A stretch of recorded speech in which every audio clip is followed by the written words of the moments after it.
새해 두 번째 주일을 맞이했습니다. 올해는 일어나 빛을 발하라 라는 교회 표어대로 여러분들이 질병의 자리에서 일어나시 바라고, 실패의 자리에서 일어나시고, 절망의 자리에서 일어나시고, 가정이 일어나시고, 사업이 일어나시고, 우리 교회가 일어나고 이 나라가 세계 속에 우뚝 서는 나라로 더욱더 일어날 수 있기를 바랍니다. 우리 하나님께서 우리를 붙들어 주시면 우리는 일어날 수 있습니다. 우리 하나님께서 우리에게 힘을 주시면 우리는 모든 일을 감당할 수가 있습니다.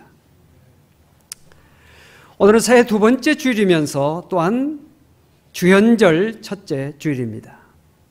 성탄절이 예수 그리스도의 인성에 초점을 맞추고 있다면 주현절은 예수 그리스도의 신성에 초점이 맞춰 있습니다.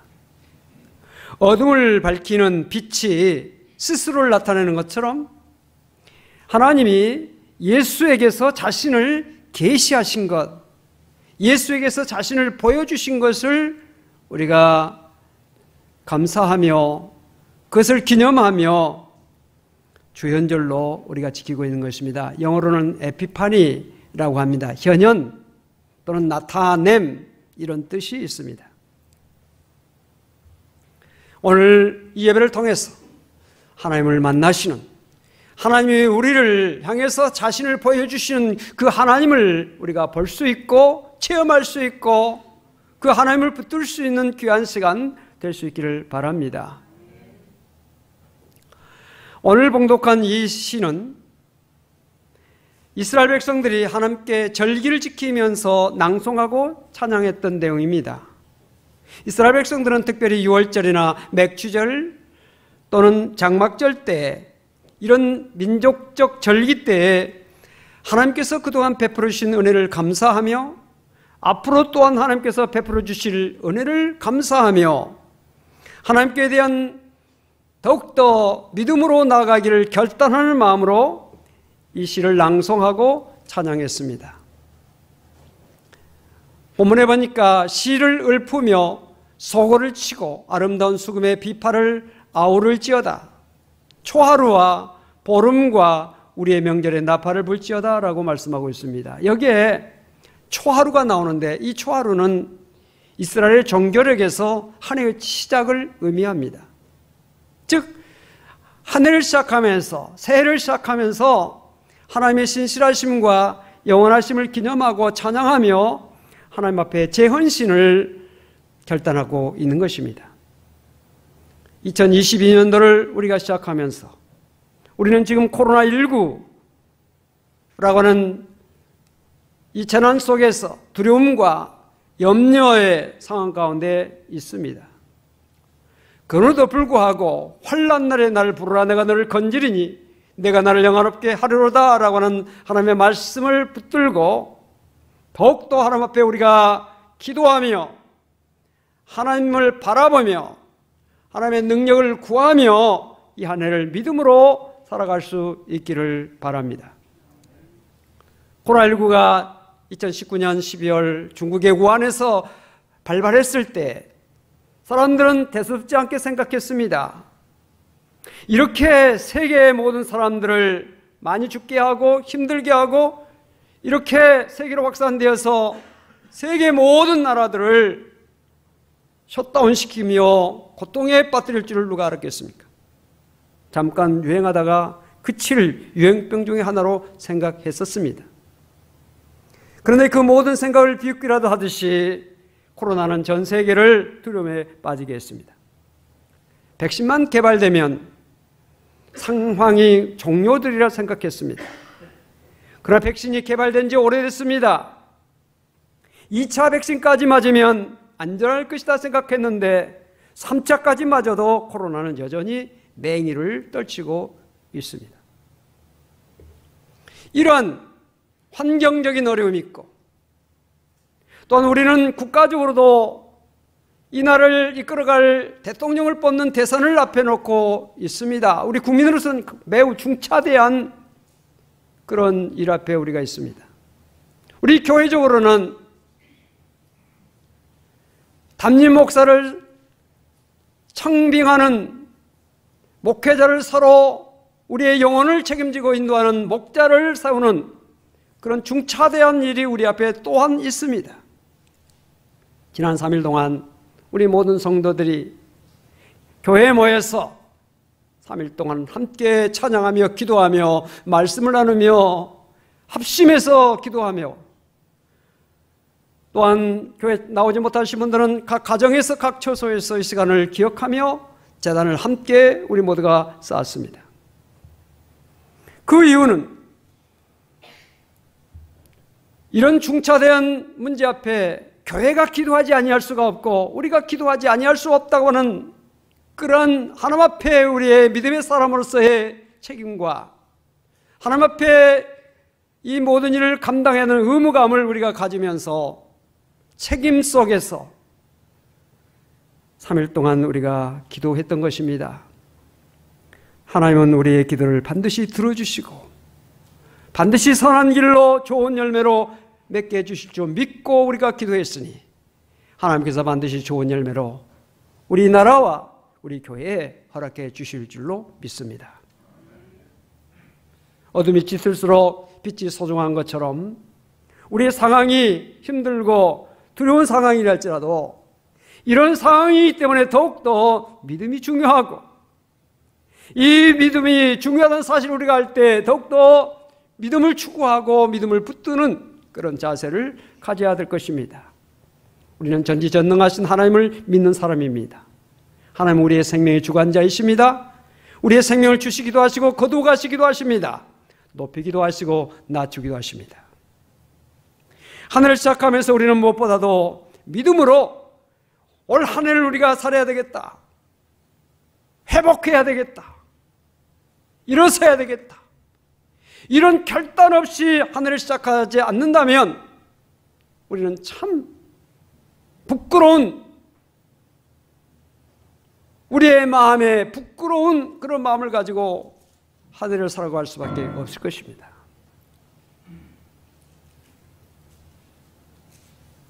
사랑하는 성도 여러분, 한 해를 우리가 시작하면서 믿음으로 이 한 해를 살아야겠다,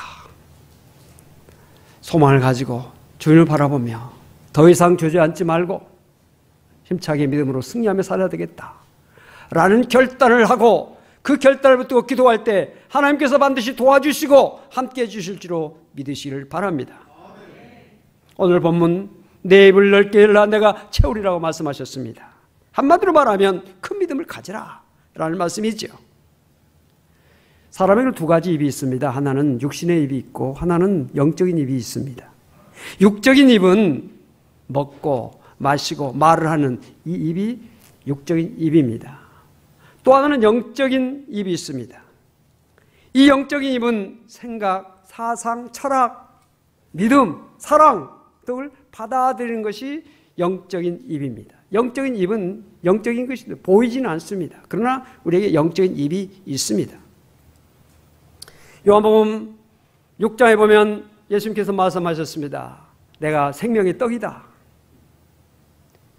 너희 조상들은 광야에서 만나를 먹었지만 죽었다. 하늘에서 내려온 떡, 하늘에서 살아있는 떡이 내려오는데 그 떡이 나다. 내가 생명의 떡이다. 이 떡을 먹으면 영생한다 라고 말씀하셨습니다. 생명의 떡 되신 예수님, 그 예수님을 먹는 것이 바로 영적인 입입니다. 요한복음 7장에 보면 누구든지 목마르거든 내게로 와서 마시라. 나를 믿는 자는 성경의 이름과 같이 그 배에서 생수의 강이 흘러나오리라 하시니, 이는 그를 믿는 자들이 받을 성령을 가리켜 말씀하신 것이라. 여기 보니까 생수가 나옵니다. 이 생수가 바로 성령인데 이 생수를 마시는 것도 역시 영적인 입인 것입니다. 오늘도 사랑하는 성도 여러분들, 영적인 입을 크게 벌려서 생명의 떡이신 예수 그리스도를 받아들이고 생명수 대신 성령을 받아들이고 여러분들 영육 간에 강건하고 믿음으로 모든 악한 사탄 마귀, 모든 흑암의 권세를 물리치고 날마다 승리하는 성도 다 될 수 있기를 바랍니다. 이스라엘 백성들이 광야에서 날마다 만나를 먹었듯이 우리는 날마다 하나님의 말씀의 떡을 먹고 성령의 생수를 마셔야 우리의 영혼이 살 수 있습니다. 베드로전서 2장에 갓난 아기들같이 순전하고 신령한 젖을 사모하라. 이는 그로 말미암아 너희로 구원에 이르도록 자라게 하려 함이라. 순전하고 신령한 젖, 이것을 사모하라는 것입니다. 여기에 신령한 젖이 무엇입니까? 하나님의 말씀이요, 하나님의 은혜인 것입니다. 이것을 사모하라. 사모하는 영혼에게 좋은 것을 주신다고 하셨으니 오늘 여러분들 사모하는 심령으로 찬양하고 기도하고 말씀을 듣고 사모하는 심령으로 예배드리는 가운데 하나님께서 주시는 여러분들의 영혼을 만족케 하는 은혜가 여러분들의 영육간에 넘치게 되시기를 주 이름으로 축복합니다. 순전하고 신령한 젖, 이것 역시 우리의 영적인 입으로 먹는 것입니다. 그러므로 오늘 본문에 나오는 너의 입을 넓게 열라라고 하는 이 말씀은 우리의 육적인 입을 넓게 열라고 하는 말씀이 아니라 영적인 입을 넓게 열라고 하는 말씀이라는 사실을 우리는 알 수 있는 것입니다. 사람은 무엇을 꿈꾸며 사느냐에 그의 인생이 결정됩니다. 영국의 윌리엄 캐리라고 하는 사람이 있었습니다. 이 사람은 구두 수선공이었습니다. 그런 날마다 다른 사람들의 망가진 구두를 고치는 그런 일을 했습니다. 그의 생애는 구두만 고치다가 끝날 수 있었습니다. 그런데 그 캐리가 19살 때 기도 모임에서 히브리서 13장 13절에 그런즉 우리는 그 치욕을 지고 영문 밖으로 그에게 나가자 라는 말씀을 읽고 묵상하는 가운데 도전을 받았습니다. 그래, 그의 능력을 지고 그의 치욕을 지고 예수 그리스도의 십자가를 지고 영문 밖으로 나가야 된다는 그 말씀을 마음속에 늘 묵상하면서 내가 이렇게 살아서는 안 되겠다. 내가 하나님의 귀한 사명을 감당해야 되겠다. 그 말씀을 붙들면서 그동안 세상과 타협하며 살았던 자기의 잘못을 회개하고 예수 그리스도를 위해서 살겠다고 하는 마음의 결단을 하게 됩니다. 그때부터 자기 가게에 세계 지도를 걸어놓고 날마다 하나님 선교하게 해주세요. 복음을 전하게 해주세요. 땅 끝까지 나아가 복음을 전하게 해주세요 하고 기도했습니다. 그랬더니 1793년 인도에 선교사로 가게 됐고 인도에 정말 놀라운 선교의 큰 역사를 이룬 사람이 될 수가 있었습니다. 윌리엄 캐리는 늘 이렇게 말했다고 합니다. 하나님으로부터 위대한 일을 기대하라. 또한 하나님을 위해 위대한 일을 시도하라. 이런 말을 했다고 합니다. 하나님으로부터 위대한 일을 기대하라. 하나님께서 내게 위대한 일을 행하실 것이라고 하는 기대를 가지고 살라는 것이고요.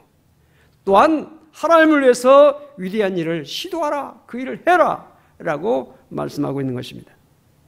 오늘도 한 해를 살아가는 여러분들, 하나님께서 이 한 해에 어떤 일을, 어떤 위대한 일을, 어떤 놀라운 일을, 어떤 좋은 일을 나와 내 가정과 우리 교회와 이 민족에 주실 것인지 기대하면서 믿음으로 나갈 수 있기를 바랍니다.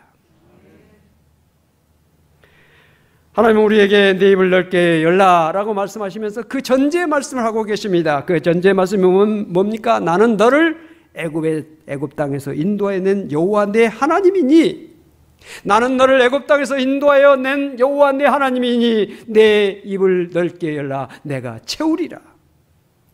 전제 말씀을 하고 있습니다. 왜 하나님께서 이 전제 말씀을 하셨을까요?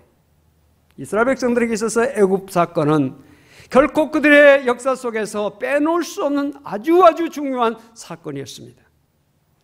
아니, 이 애굽 사건이 아니었다면 이스라엘 나라 자체가 존재할 수 없었을지 모릅니다. 창세기를 보면 야곱의 12아들이 나옵니다. 그 12아들들이 생육하고 번성하여 12지파를 이루었고 그 12지파가 모여서 이스라엘 나라가 세워지게 된 것입니다. 그러면 그 12지파가 생육하고 번성이 어떻게 됐느냐? 애굽 땅에서 생육하고 번성하게 된 것입니다. 하나님께서는 애굽 땅에서 이스라엘 백성들을 생육하고 번성하게 하시기 위해서 미리 요셉이라고 하는 사람을 애굽에 보냅니다. 애굽에 가서 이스라엘 민족들이 그곳에서 번성할 수 있는 준비를 하도록 하십니다. 그런데 이 과정을 보면 매우 드라마틱하죠. 요셉이 형들에게 미움을 사고 형들에게서 노예로 팔리고 애굽으로 가고 보디발의 집에 노예 총무가 되고 또 누명을 쓰고 감옥에 들어가서 왕의 신하들을 만나고 그들의 꿈을 해몽해주고 그것으로 인해서 애굽 바로 왕의 꿈을 해몽하게 해준 일, 그것이 모든 그 일련의 모습을 보면서 우리가 생각할 때 어떻게 이 요셉이 여호와께서 함께 하심으로 그가 형통한 자가 되었다, 이것이 후렴처럼 그의 생애 속에서 따라다니고 있는데 어떻게 노예가 되고 어떻게 팔리고 어떻게 미움당하고 어떻게 누명 쓰고 어떻게 감옥에 들어가고 이것이 형통한 것이 된 것인가? 의문점을 가졌지만 지난번에 말씀드렸듯이 형통이 뭐냐? 이것은 하나님께서 함께 하신 것이 형통이요, 하나님의 뜻이 이루어지는 것이 형통이다 하는 것입니다. 즉 이스라엘 백성들을 애굽 땅에서 생육하고 번성하게 하기 위해서 요셉을 보내주었고 요셉이 그곳에서 자리 잡고 있는 모습이 형통이라는 것이죠. 애굽의 총리가 돼서 한 일이 무엇입니까? 가나안 땅에서 흉년으로 고생하고 있는 야곱과 그 형제들을 초청하지요. 그래서 애굽의 가장 기름지고 좋은 땅, 나일강의 삼각주 지역인 고센 땅에 그들이 살 수 있도록 만듭니다. 그곳에서 그들이 생육하고 번성하게 된 것입니다. 얼마나 번성해 됐습니까? 애굽의 왕이 보니까 위협적입니다. 이 사람들 가만 놔뒀다가 위험하다. 그럴 정도로 이스라엘 백성들이 그곳에서 생육하고 번성하게 된 것입니다. 요셉을 알던 왕들이 죽고 요셉을 알지 못하는 왕이 등극했습니다. 그가 보니까 이 사람들이 위협적이지요. 그래서 그들이 생육하고 번성하지 못하도록 방법을 씁니다. 그것이 뭡니까? 고된 노동을 시켜서 그들이 피곤해서 잠을 바로 자도록 그렇게 만든 것입니다. 그래도 이스라엘 백성들은 계속 번성합니다. 그래서 또 조치를 합니다. 사내 아이가 태어나면 나일강에 던지도록, 죽이도록 그렇게 명령을 내립니다. 여러분, 피라밋과 스핑크스, 애굽에 가면 그 놀라운 건축물들 보면서 불가사의다. 어떻게 이 사막지대에 이런 곳에서 이런 엄청난 건축물을 만들 수 있는 건가? 또 성경에 보니까 국고성을 만들었다 그랬습니다. 성을 쌓고 각종 건축물들을 건축하는 일에 강제 노동에 동원되어서 그 힘들게 일을 했습니다. 그것도 부족해서 아이가 나면 사내 아이는 다 죽이게 하는 얼마나 이런 비극적인 일이 일어났습니까? 이스라엘 백성들이 견딜 수 없어서 하나님을 향하여 구원해달라고 부르짖을 때 하나님께서는 준비된 종 모세를 보내서 이스라엘 백성들을 인도해 내셨던 것입니다. 하나님께서 인도하신 이스라엘 백성들, 홍해가 그들 앞에 가로막혔을 때 그들은 절망했지만 하나님께서는 홍해 바다에 길을 내셔서 홍해를 육지처럼 건너게 하셨습니다. 광야 40년 동안 낮에는 구름 기둥으로, 밤에는 불 기둥으로 그들을 따뜻하게 하시고 시원하게 하시면서 그들의 길을 인도해 주셨습니다. 광야에 먹을 것이 어디 있겠습니까? 날마다 하나님께서 아침마다 만나를 내리셔서 이스라엘 백성들을 먹여주셨습니다. 광야에 물이 얼마나 있겠습니까? 생수를 터뜨려서 하나님께서 그들의 마실 것을 공급해 주셨습니다. 메추라기를 보내서 그들에게 고기를 먹게 하셨습니다. 그들의 발이 부르지 않았고 그들의 신이 닳지 않았으며 그들의 옷이 헤어지지 않았다. 성경은 말씀하고 있습니다. 이런 능력과 은혜로 이스라엘 백성들을 인도해내신 나 하나님이 너에게 말하노니 너의 입을 크게 열라. 내가 채우리라. 전능하신 하나님, 능력의 하나님이 말을 하노니 너의 입을 넓게 열라. 내가 채워주겠다.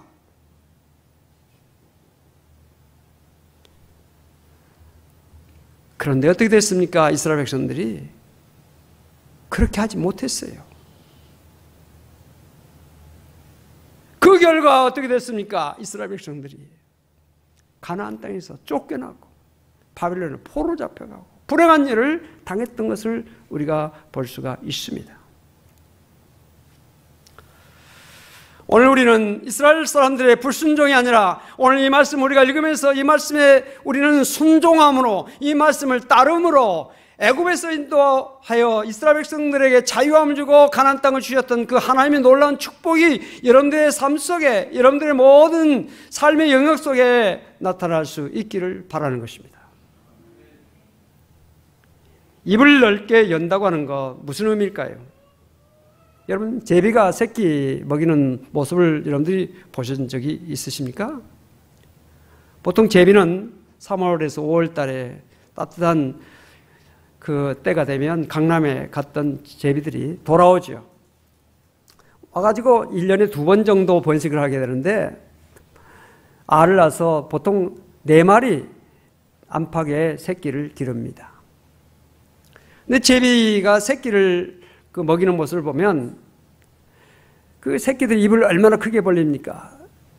제비가 제비 새끼들 입을 벌리는 모습을 보면 입만 보이는 것 같아요. 얼마나 입을 크게 벌리는지 입만 보이는 것 같아요.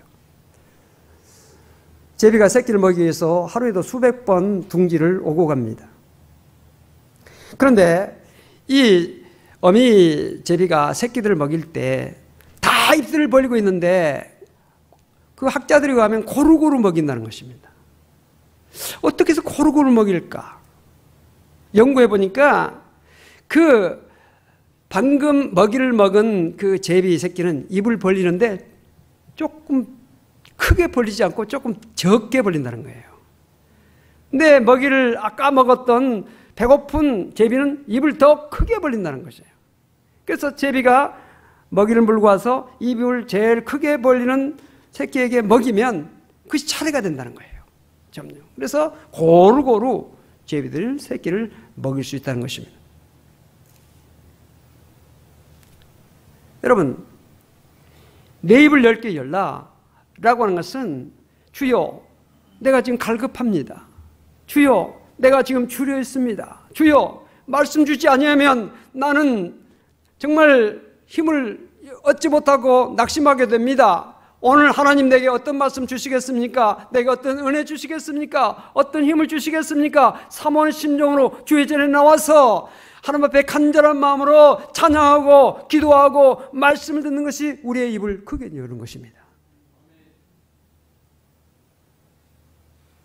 하나님께서는 사모하는 자에게, 구하는 자에게 주신다고 그랬죠. 마태복음 20장에 보면 예수님께서 여리고를 지나가실 때 맹인 2사람이 길바닥에 앉아있다가 예수님께서 지나가신다는 소식을 듣고 예수님을 향하여 보이지 않는 눈을 들어서 다윗의 자손 예수여 나를 불쌍히 여기셔서 우리를 불쌍히 여겨 주시옵소서라고 소리쳤습니다. 사람들이 그들을 향해서 시끄럽다고 조용히 하라고 책망했습니다만 그들은 더욱더 소리를 질러서 정말 다른 사람들은 내 형편을 몰라, 다른 사람들 시끄럽다고 하는 그것만 생각하지만 우리에게는 이건 절박한 문제야. 다른 사람이 시끄럽다고 해도 그들은 더욱더 소리를 지르며 다윗의 자손 예수여 나를 불쌍히 우리를 불쌍히 여겨 주시옵소서라고 그들이 구했습니다. 예수님께서는 발걸음을 멈추시고 그들을 부르셨습니다. 그리고 예수님께서 그들의 눈을 어루만져 주시면서 그들의 눈을 뜨게 해주신 것입니다. 이것이 바로 입을 넓게 여는 것입니다. 주님을 향하여 믿음으로 구하는 것, 주님을 향하여 기도하는 것, 주님이 나를 도와주셔야만 된다고 하는 그런 절박한 심정으로 주님을 향하여 소리치는 것, 이것이 입을 크게 벌리는 것이에요.